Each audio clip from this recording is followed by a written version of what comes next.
Welcome to my channel.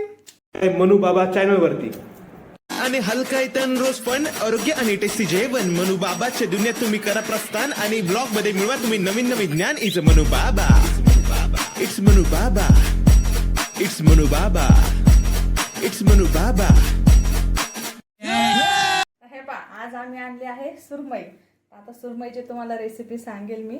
तर हे पा केवढी मोठी सुरमई, किती छान आहे. त्याला आम्ही वॉश करून घेतली छानपैकी. आता मी त्याची तयारी, 1 वाटी लसूण, 1 वाटी आलं, 1 वाटी कोथिंबीर सर्व मिक्सर मध्ये टाकून आहे ना त्याची पेस्ट करून त्या फिशला मी मॅरिनेट करण्यासाठी ठेवणार आहे. आता आम्ही मॅरिनेट करण्यासाठी ठेवणार आहे. हे त्याला लावलं आहे आलं, लसूण, 1 मिरची घेतलेली, 1 कोथिंबीर याची पेस्ट केली आणि ते आता मॅरिनेटसाठी आणि लिंबू पण पिळून घेतलाय. थोड्या वेळासाठी याला मॅरिनेट करायला ठेवणार आहे अर्धा तास. खूप छान होणार आहे. काय दाखवतोयस तू आम्हाला? अरे वाव, झालंय आता मॅरिनेटचं झालेलं आहे. मॅरिनेट झालेलं आहे. खिचडी पण टाकून झाली आहे. कारण दाखव खिचडी कशी केली आहेस तू. होती अजून बनलेली होती. पण तू खिचडीची रेसिपी का नाही सांगितली? बघा ना, खिचडीच्या रेसिपी सांगितलं पाहिजे होते ना. खिचडी कॉमन थिंग म्हणून नमुला असं वाटलं की काय गरज नाही सांगायची, पण छान ती करते खिचडी. एक अप्रतिम खिचडी असते. आणि मला ना फिश फ्राय सोबत खिचडी फार आवडते. खिचडी सोबत फिश फ्राय केलेले आवडतात. तर आता हा मी टाकलाय पहिला फिश. त्याला कोटिंग करून घेतली रवा आणि तांदळाचे पीठ. त्याच्यामध्ये थोडं लाल तिखट पण टाकलं आणि त्याला कोटिंग करून आता तो फ्रायला टाकलेला आहे. मला असं वाटतंय खाऊ वाटते मला पाणी सुटतंय. असं वाटते पुढं खाऊ वाटतं. झाली रेसिपी आता दुसरी. आता ही फर्स्ट होती, आता दुसरी आहे. आता मीठ झाली ती आता हिला बाकी आहे. आता खूप भारी टेस्टी लागणार आहे. हॉटेल सारखी. हा फिश आता फ्राय होत आलेला आहे.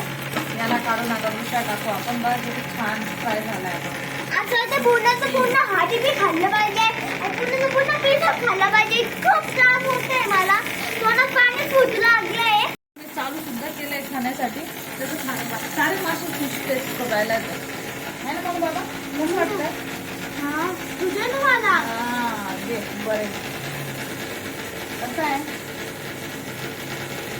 हो नाचती पाहिजे नाचती. आपले फिश फ्राय रेडी. सुरमई रेडी झालेली आहे. क्रिस्पी आणि क्रंची किती छान दिसते ना. आता लगेच जेवायला बसणार आहे. पाणी सुटलं तो म्हणून काय करतोय? ते जेवण संपलं सुद्धा. त्याला नुसते फिश खायला आवडतात. खिचडी सोबत खा आणि चपाती सोबत नाही मला नुसते खायचे. ठीक आहे. हे काय करतोयस तू? ना तो मसाला जो राहिलेला होता ना तर तो थोडासा तेलामध्ये असा मस्त फ्राय करून घेते खिचडी सोबत खायला. खूप भारी लागतं. ट्राय करून